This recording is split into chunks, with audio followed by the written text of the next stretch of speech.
Okay, this is the other Tram in my collection. A Tram Titan 4, which was a hybrid radio and the last of the Titan series before Tram came out with the D201 in 1975. Now, in 1970, Tram decided to join the wood grain movement and changed the case on the Titan 2 and called it the Titan 2A. And it had this more modern style case as opposed to the case of the Titan 2, which was more military styled, what with the grab handles. So they changed the radio, changed the front panel, and they also made it more fragile. Now this radio, its story, it was a second chance buy off of eBay. The successful bidder failed to complete the process, and the seller offered it up to me. And I figured, what the heck? Even though I knew that the case was bad, because the story behind it is that the radio had been found in an abandoned fix-it shop in North Carolina, and where it was sitting, rainwater was leaking into the shop and leaking into the radio case and going down the left-hand side into the bottom, and the bottom disintegrated and most of the case disintegrated along with it. But the radio itself was basically okay. The reason why it wound up in the fix-it shop was because it had a cold solder joint that put a squeal on every received signal that was coming through. The fix-it shop couldn't fix it, so it laid there. So how do I know that it didn't have a whole lot of hours on it? Well, when they redesigned the radio, they redesigned these front panels, all right? The lettering on here is extremely easy to wear off. So when you have one of these, you never put your fingers all the way through to where they're rubbing on the back. You touch with your fingertips. You adjust things with your fingertips. Because if you drag it on the back, you'll wear the paint off. And you're not going to replace that. You're not going to replace the lettering. I mean, you can see on this one here, okay, for the amount of time that it was used, the previous owner dragged his fingers across where it says AC power. But the rest of the knobs were relatively unscathed. So I took a chance on it. So it's not a bad radio, but it is solid state receive, once again with the Collins filter, and a tube type transmitter with a single tube. And this one is dead stock. We'll key it up here. Hello, get 3 watts. Hello. Got good modulation, and that's not even that's not the stock mic that came with it. The stock mic these came with was a non-powered D104. But the sideband expander, the Turner 454HC, works just as well on it.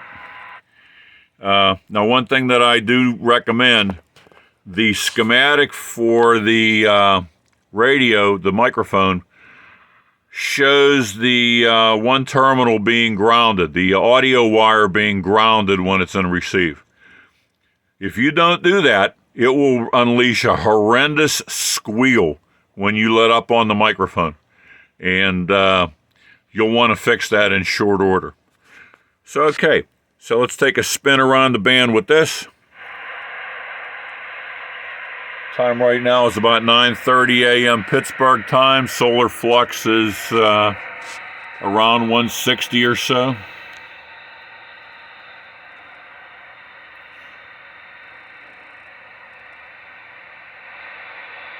I don't have a lot of power line noise yet.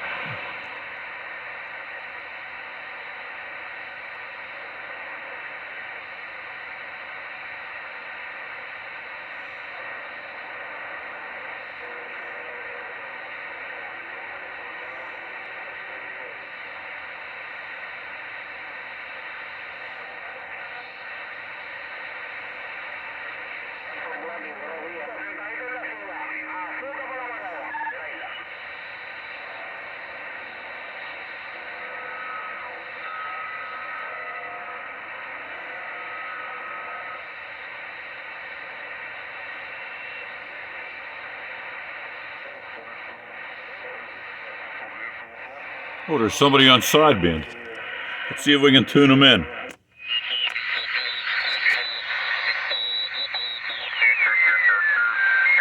Oh, they're on upper sideband.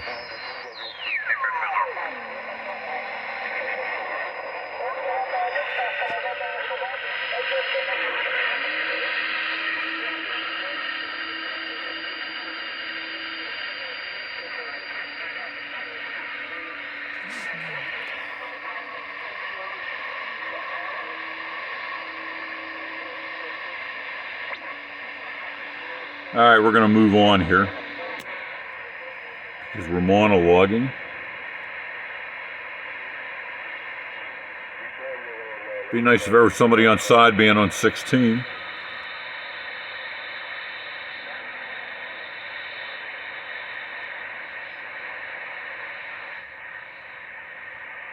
Somebody tuning up on the radio control channel.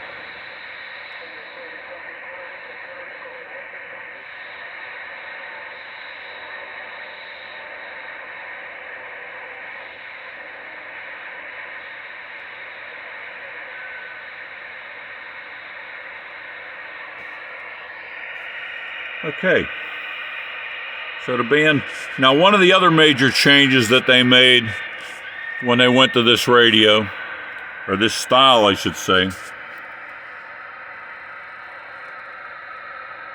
what Tram called the multi-function switch. On the Titan and Titan 2, this switch was mounted on the back, which made it kind of a pain in the rear in order to get to.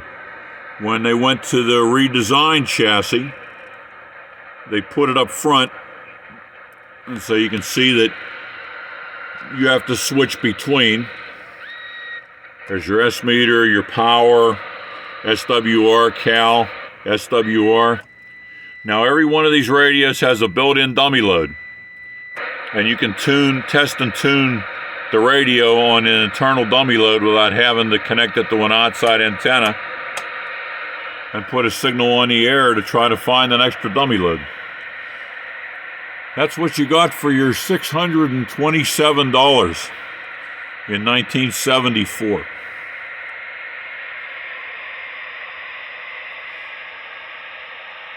So that's it for the Tram Titan 4. Thanks for watching.